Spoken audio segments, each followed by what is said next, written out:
नमस्कार दोस्तों, स्वागत है आप सबका स्टॉक फंडा में। दोस्तों आज हम बात करने वाले हैं ईपीएस के बारे में। दोस्तों जब भी हम किसी कंपनी का फाइनेंशियल रिजल्ट देखते हैं जो कि क्वार्टरली आता है या एनुअली आता है, तो उसमें हम एक टर्म देखते हैं ईपीएस। तो ईपीएस होता क्या है, ईपीएस के क्या मायने हैं उस कंपनी के लिए, या ईपीएस उस कंपनी के फाइनेंशियल स्ट्रेंथ के बारे में क्या बताता है। तो चलिए इसके बारे में बात करते हैं। ईपीएस का मतलब होता है earning per share. Earning per share यानी उस कंपनी के द्वारा कमाई गई शुद्ध मुनाफा यानी नेट प्रॉफिट उस कंपनी के एक शेयर यानी एक हिस्से के मुकाबले कितना है। अगर आसान शब्दों में कहें तो अगर कोई कंपनी है जिसके 100 हिस्से हैं यानी 100 शेयर हैं और वो कंपनी 100 रुपये कमाती है, अगर क्वार्टरली की हम बात करें यानी 3 महीने में 100 रुपये कमाती है, तो उस कंपनी का ईपीएस होगा 100 डिवाइडेड बाई 100, यानी कि वो कंपनी अपने एक शेयर के मुकाबले 1 रुपये 3 महीने में कमाती है।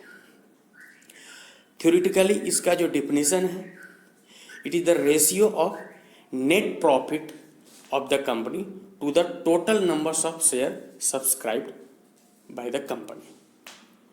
ठीक है, अब इसको एक एग्जाम्पल से समझते हैं। हम मान लेते हैं कि एक्स नाम की एक कंपनी है जिसके 100 शेयर और कंपनी ने अपने क्वार्टरली रिजल्ट में, जो 3 महीने के बाद हर एक कंपनी डिक्लेयर करती है, उसमें पैट प्रॉफिट आफ्टर टैक्स, ये बात ध्यान देने योग्य है कि मैं यहाँ पैट की बात कर रहा हूँ, रिवेन्यू कलेक्शन की बात नहीं कर रहा हूँ। पैट होगा जो टोटल रिवेन्यू कलेक्ट होगा कंपनी के, यानी कंपनी का कुल जितना भी माल बिकेगा उसमें से ईबिटा को घटाना है। ईबिटा यानी earning before taxes and interest, depreciation, amortisation, उसके बारे में हम बाद में बात कर लेंगे। कंपनी के जो टोटल कलेक्शन है 3 महीने का, अगर मैं क्वार्टरली रिजल्ट की बात करूं तो 3 महीने में कंपनी ने जितने का माल बेचा है, जितना रिवेन्यू अर्न किया है, चाहे माल बेच के या किसी और भी इन्वेस्टमेंट में या अदर इनकम के जरिए, वो सब माइनस कंपनी के टोटल खर्चे। वो खर्चे चाहे कंपनी को चलाने के लिए रॉ मटेरियल का हो, मेंटेनेंस का हो, मैन पावर का हो, टैक्स का हो, इंटरेस्ट का हो, सारे खर्चे घटाने के बाद जो कंपनी के पास शुद्ध कैश बच जाता है या जो शुद्ध लाभ बचता है, वो लाभ को उस कंपनी का जितना शेयर है यानी जितने नंबर्स ऑफ शेयर्स हैं, जितने टुकड़े हैं कंपनी के, उससे अगर आप डिवाइड करते हैं तो जो अमाउंट आएगा वो अर्निंग पर शेयर है। इसको हम एक दूसरे एग्जाम्पल से देखते हैं। चलिए यहाँ देखते हैं, ये एक ईंट भट्टा है, हम इसको थोड़ा देर के लिए कंपनी मान लेते हैं, इसका नाम रख देते हैं एबीसी ब्रिक्स कंपनी। अब इस कंपनी के बारे में एक नॉर्मल बेसिक इन्फॉर्मेशन जान लेते हैं और हम ये मान लेते हैं कि क्वार्टरली रिजल्ट के बारे पोस्ट की है कंपनी और हम उसके बारे में बात करेंगे। तो एबीसी नाम की जो ब्रिक्स कंपनी है, इसका टोटल शेयर है 100, यानी एबीसी नाम की जो ब्रिक्स कंपनी है, इसकी जो कुल नेटवर्थ है, इसका जो कुल लागत है, इस लागत में सब कुछ शामिल है। इसके पास जितना बैलेंस है, जितना लैंड का वैल्यू है, मशीनरी का वैल्यू है, सब मिला के जितने रुपए की कंपनी बनेगी उसको 100 टुकड़ों में बांट दिया गया है। अब उसके ज़्यादातर टुकड़े के हिस्से उसके प्रमोटर्स के पास होंगे, या तो 60% होगा तो 60 शेयर उसके पास होंगे, 70% होगा तो 70 होंगे, जितना भी होगा प्रमोटर्स के पास, और जो बाकी बचे हैं वो मार्केट में होगा, जो ट्रेड करता होगा, जिसे कभी हमने कभी आपने खरीदा या कभी कोई इंस्टीट्यूशनल इन्वेस्टर DIIs और FIIs या म्यूचुअल फंड्स ने खरीदा। ठीक है। दूसरा, कंपनी का मार्केट प्राइस जो अभी है वो 10 रुपये है, हम मान लेते हैं। अब कंपनी, हम चूंकि बात क्वार्टरली का कर रहे हैं, तो कंपनी का टोटल रिवेन्यू 1000 रुपये कलेक्शन होता है, यानी 1000 रुपये कंपनी ब्रिक्स बेच के कमाती है। ठीक है, 3 महीने में।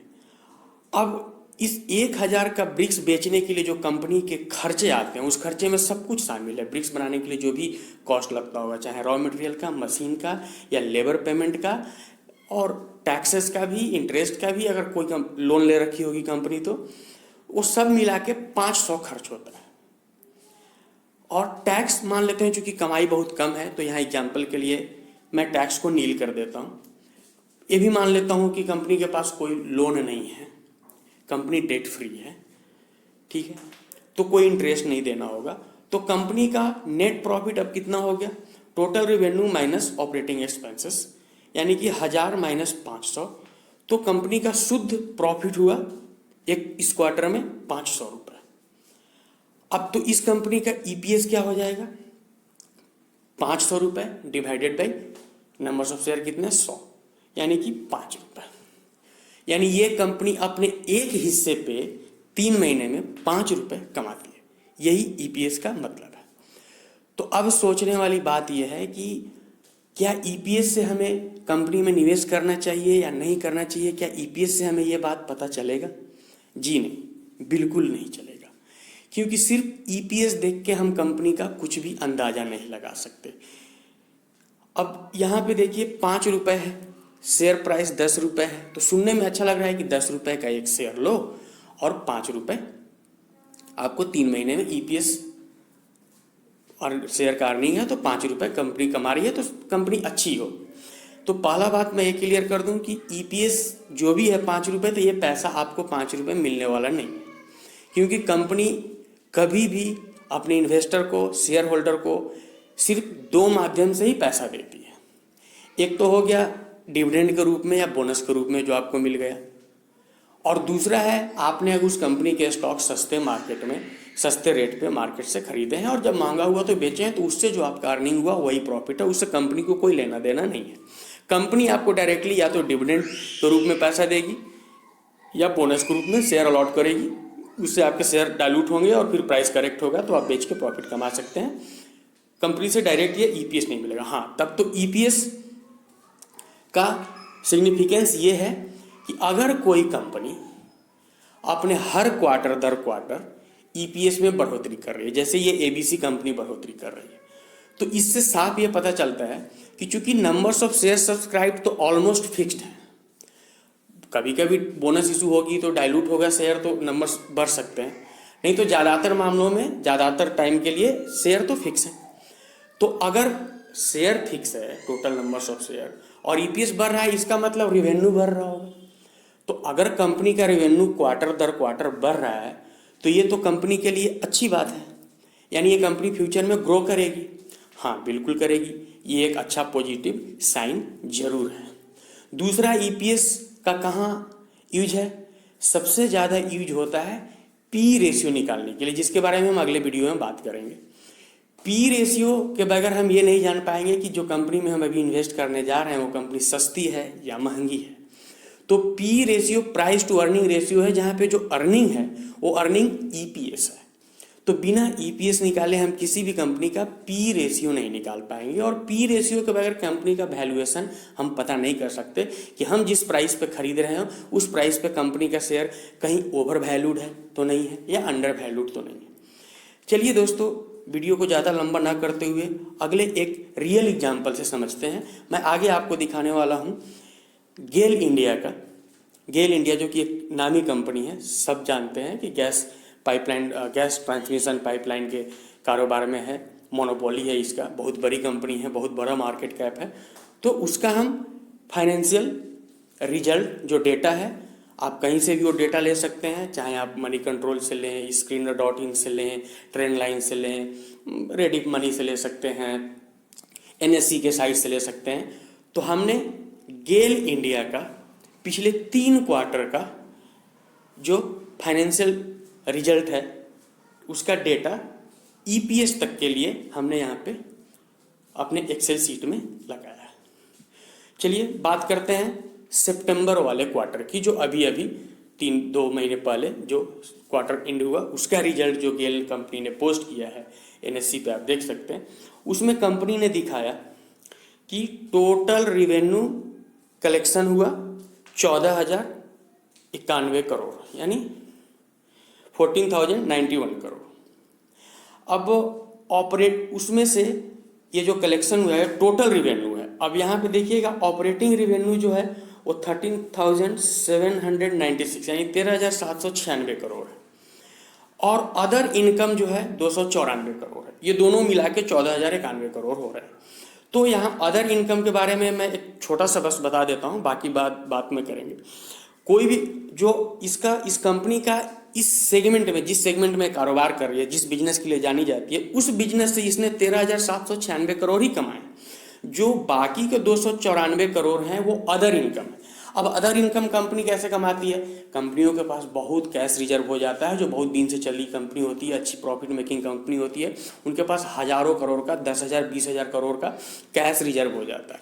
उस कैश रिजर्व को आइदर वो प्रोजेक्ट में यूज कर सकती हैं, डिविडेंड दे सकती हैं, और नहीं एक्सपेंशन में यूज कर सकती हैं, या बहुत समय कंपनियां क्या करती हैं, उसको फिक्स डिपॉजिट कर देती हैं, बॉन्ड्स खरीद लेती हैं, स्टॉक मार्केट में भी इन्वेस्ट करती हैं। तो उससे जो रेवेन्यू कलेक्शन होता है, या कभी कोई असेट बिक गया, तो ये सबसे जो रेवेन्यू कलेक्शन हुआ है वो अदर्स में आता है। ठीक है, उसके बारे में डिटेल में बाद में वीडियो बनाएंगे। अब ये 14,091 करोड़ का रेवेन्यू जनरेट करने के पीछे जो कंपनी का ऑपरेटिंग एक्सपेंसेस है, यानी जो खर्चे हों, 12,373 करोड़ है। अगर इसको घटा दें तो कंपनी के पास ऑपरेट करने के बाद जो ऑपरेटिंग प्रॉफिट बचता है वो 1423 करोड़ बचता है। ठीक है, उसके बाद ये अभी शुद्ध मुनाफा नहीं है, नेट प्रॉफिट नहीं है। उसके बाद एक और टर्म आता है, देख रहे हैं, डिप्रिसिएशन, जो कि 545 करोड़ है। डिप्रिसिएशन भी एक वर्ड है, इसको समझेंगे आगे के वीडियो में, अभी वीडियो लंबा हो जाएगा। डिप्रिसिएशन के बारे में मैं छोटा सा बता दूं कि डिप्रिसिएशन का मतलब ये होता है कि जब भी हम कोई कंपनी खोलते हैं, मशीनरी खरीदते हैं, तो ठीक है, मशीनरी को मेंटेन करने में जो खर्चे होते हैं वो तो ऑपरेटिंग एक्सपेंसेस में आ जाते हैं, लेकिन मशीन का भी एक लाइफ होता है। मशीन 100 साल 200 500 साल नहीं चलेंगे, तो हिंदी में इसको हास बोलते हैं। अब मान लीजिए हम लाख रुपए का मशीन खरीदे और हमको पता है कि मेंटेन करने के बाद भी ये मशीन 10 साल में खराब हो जाएगी, या तो आउटडेटेड हो जाएगी, हमारे बिजनेस लायक नहीं रहेगी, हमारे बिजनेस में और नई टेक्नोलॉजी आ जाएगी, तो ये मशीन यूज करना मुश्किल हो जाएगा, इसको फेंकना पड़ सकता है। तो 10 साल में अगर 1 लाख का मशीन फेंका जा रहा है, इसका मतलब 1 साल में कितना फेंका जा रहा है, कितना पैसा बर्बाद हो रहा है? 10,000 रुपये। तो कंपनियां उसको डिप्रिसिएशन अमाउंट में जोड़ लेते हैं। फिलहाल हम डिप्रिसिएशन को इतना समझते हैं। ठीक है, ये घटाने के बाद अब बचा इंटरेस्ट। अब इंटरेस्ट यानी कंपनी ने चलाने के लिए जो बैंक से लोन ले रखे हैं, कंपनी को चलाने के लिए, कंपनी बनाते वक्त जो पैसे की कमी हुई होगी उसके लिए जो डेट अमाउंट है कंपनी पे, उसका इंटरेस्ट सालाना लगता है। तो अब सालाना भले लगता है, लेकिन हम तो हर मंथ, हर दिन, हर क्वार्टर के हिसाब से उसको काउंट करेंगे। तो इस क्वार्टर में जो इंटरेस्ट फिट बैठता है वो है 31 करोड़। तो 31 करोड़ रुपए वो घटा दीजिए। उसके बाद प्रॉफिट बिफोर टैक्स बचा 1140 करोड़। अभी तक टैक्स नहीं दिया है। अब चूंकि कंपनी इतना कमा रही है तो इसका टैक्स स्लैब हाई होगा, तो जो भी स्लैब होगा 30% होगा या 25% होगा, उस स्लैब के अकॉर्डिंग इसको कंपनी को 363 करोड़ टैक्स जमा करना पड़ा। उसके बाद कंपनी के पास कुल शुद्ध बच गया 1111.8 करोड़ रुपए। ठीक है, यानी 1111 करोड़ रुपए ये कंपनी का नेट प्रॉफिट है। अब गेल इंडिया का आप कहीं से भी इसका आप या तो एनुअल रिपोर्ट कार्ड डाउनलोड कर लीजिए, या कहीं भी फाइनेंशियल सीट रिजल्ट देख लीजिए, किसी भी साइट पे, एनएससी पे देख लीजिए। कंपनी का जो नंबर्स ऑफ शेयर सब्सक्राइब्ड हैं वो तकरीबन है 444 करोड़ से 445 करोड़, 444 करोड़ होगा।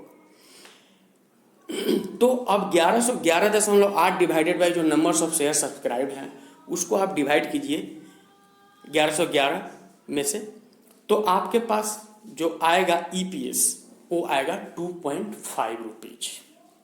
ठीक है, यानी कि ये गेल कंपनी जो है, जो कि 444 करोड़ टुकड़ों में बटी, अगर मैं 444 crore numbers of share subscribe की बात करूं तो उसका एक शेयर जो एक टुकड़े को रिप्रेजेंट कर रहा है, यानी एक शेयर पे 2 रुपये 50 पैसे कमा के देती है। इससे हमें सिर्फ यही पता चलता है। तब इससे कैसे पता चलेगा गेल में इन्वेस्ट करना है कि नहीं करना है? दोस्तों, ये बातें सिर्फ ईपीएस से नहीं पता चलेगी, लेकिन हाँ, ईपीएस के बहुत सारे फायदे हैं, जैसे कि मैंने बताया पी रेशियो के लिए। दूसरा है, आप जब भी कोई कंपनी में इन्वेस्ट करना चाहते हैं, किसी भी कंपनी में आपको पता नहीं होता है, तो आप कुछ स्टॉक को लिस्ट करते हैं, फाइंड आउट करते हैं कि कौन सी कंपनी में करूँ। कंपनियाँ तो हज़ारों हैं, है ना? तो अब हज़ारों में से सभी कंपनियाँ अच्छी नहीं हैं, सभी प्रॉफिट मेकिंग नहीं है। तो जब भी कोई कंपनी निगेटिव में प्रॉफिट जनरेट करेगी यानी कि लॉस में रहेगी तो उसका ईपीएस भी माइनस में होगा। ये सबसे इंपॉर्टेंट है। तो आप माइनस में ईपीएस देखते ही आप समझ जाएंगे कि ये कंपनी प्रॉफिट मेकिंग नहीं है। तो आप पहले ही नज़र में उस कंपनी के प्रति अपना एक व्यू बना लेंगे। और अगर एक बार हुआ, चलो किसी वजह से कोई बड़ा डिजास्टर हुआ, जैसे अभी कोरोना पैंडेमिक डेज आया, तो इसमें कंपनी लॉस में हो जाती है, अच्छी कंपनी अभी कभी कभी। लेकिन अगर कोई कंपनी कंटिन्यूअसली उसका ईपीएस निगेटिव है 3-4 क्वार्टर से 5 क्वार्टर से, तो फिर तो उधर देखना ही नहीं है। तो ईपीएस का ये एक सबसे खास सिग्निफिकेंस है। बाकी मैं आपको बता दूं कि सिर्फ ईपीएस के बेस पे ये डिसीजन नहीं लिया जा सकता कि कौन सी कंपनी अच्छी है और कौन सी बुरी है। तो ईपीएस का मतलब यही होता है और उम्मीद है आप लोग ईपीएस अच्छे से समझ गए होंगे। हाँ तो दोस्तों, मैं आपको बता दूं कि अगर अभी तक आपने मेरा चैनल सब्सक्राइब नहीं किया है तो प्लीज़ बेल आइकन दबा के सब्सक्राइब कर लीजिए और नोटिफिकेशन को भी ऑन कर लीजिए, ताकि मैं आगे जो भी फंडामेंटल एनालिसिस के एट्रीब्यूट्स और रेशियोज के बारे में वीडियो बनाऊं तो आप तक नोटिफिकेशन पहुंचता रहे। दोस्तों, ये मेरा पहला वीडियो था यूट्यूब पे। कैसा लगा आप लोग कमेंट करके ज़रूर बताएं। Thank you.